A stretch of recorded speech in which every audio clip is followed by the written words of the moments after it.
Shabbat Shalom, my friends. Yes, I am wearing a headset, a headphone, and a microphone, and whatever. Something is over here. It was a Chanukah gift, and I really love it. Chanukah has ended. The last wisps of smoke have cleared from our Chanukiot. But I recently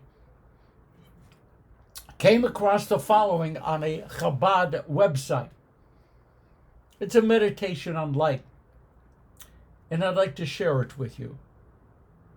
There are times when you feel the struggle is too overwhelming, that you're getting nowhere, because every time you surface, a relentless beast inside you just pulls you back down again. But the truth is that as long as you can awaken the light and wisdom of your soul, the beast will stay at bay.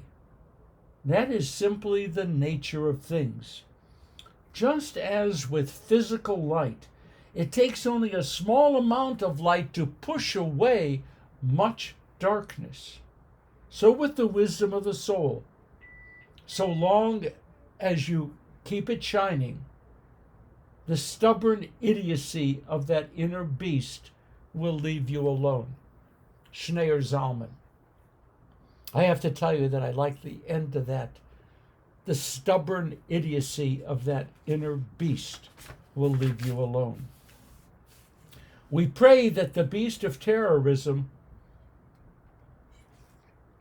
and the nightmare of war will soon be pushed far away from our world, and that the hostages will come safely home soon, and that children, everyone's children, will no longer suffer.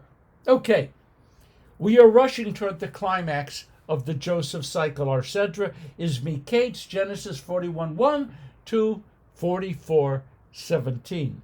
The brothers finally meet Joseph. At least the reader knows that the brothers meet Joseph. But they just weren't aware. Why? What got in the way of brother recognizing brother? First of all, Jonathan Sacks points out, was the way that Joseph was dressed. He was wearing robes of fine linen. He was garbed in the uniform of a high-ranking Egyptian official. And this fellow had an Egyptian name, Safnat Paneach, who didn't sound like Yosef. And he spoke fluent upper-class Egyptian. This is someone to fear and not embrace. They looked,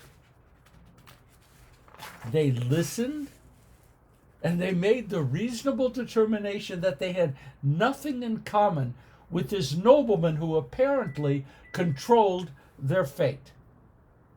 If he had appeared to them wearing the infamous coat of many colors, maybe, but he didn't. Besides, a torn and blood-stained coat of many colors had already been falsely used to convince Jacob of Joseph's death. There is a major theme in our sacred literature that addresses deceptive clothing and deceptive outer appearances. For example, Jacob garbed himself to resemble his brother Esau. You know that, right?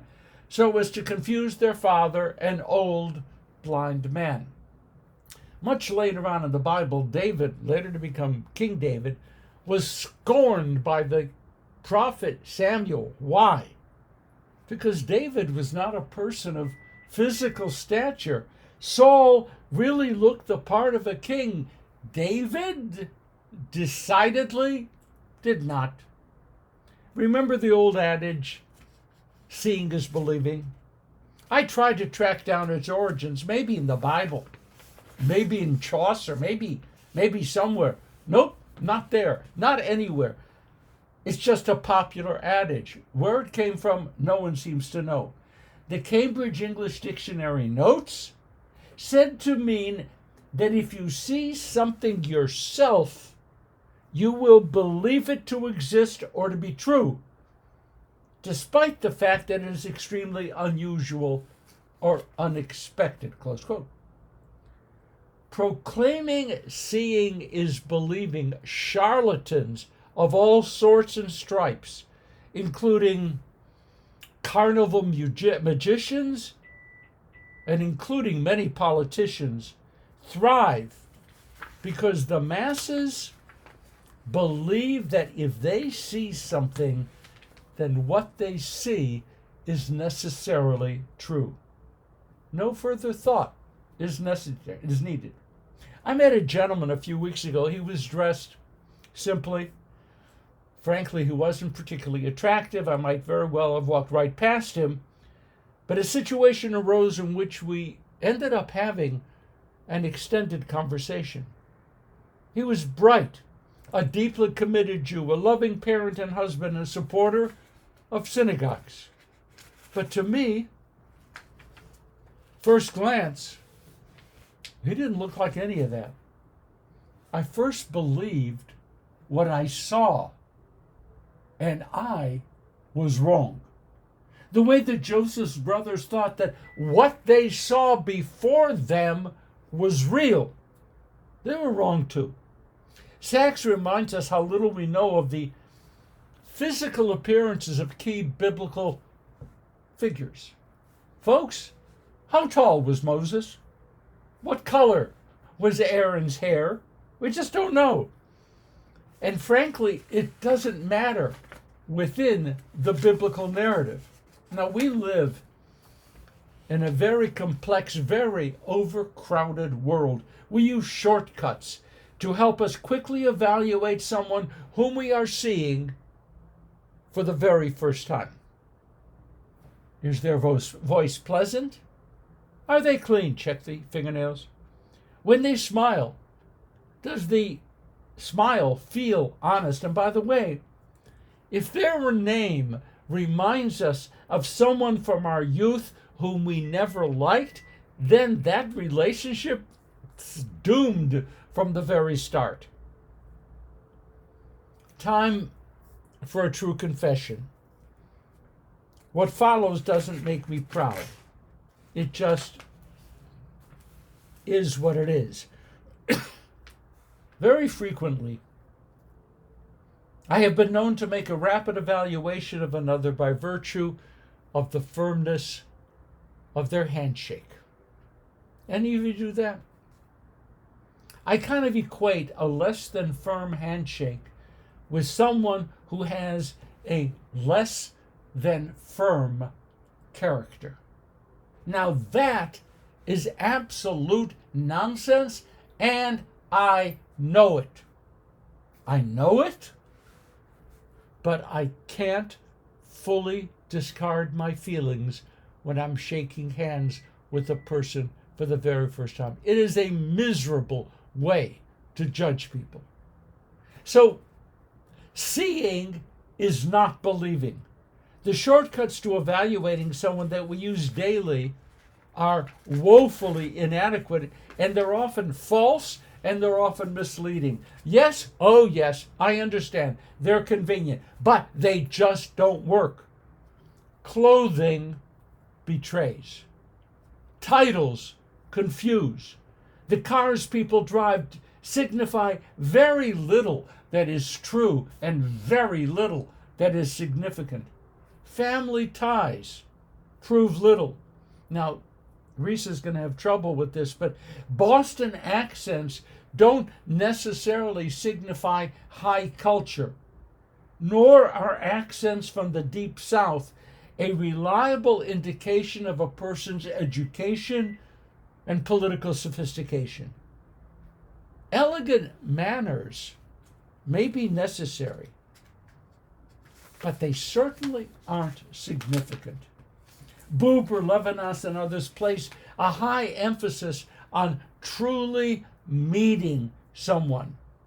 True meeting of a person or even of a situation requires that we set aside our backpacks filled with prejudgments based upon, oh God, all of the externalities, right? Skin color, age, political affiliation, family ties, place of origin, religious identity, even the undergraduate school from which one graduated.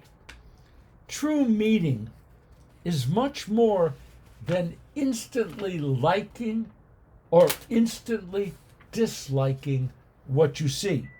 True meaning is infinitely more than quickly slapping a label on someone and believing that we now have achieved something of significance, because all that we have really done is to succeed in deceiving ourselves.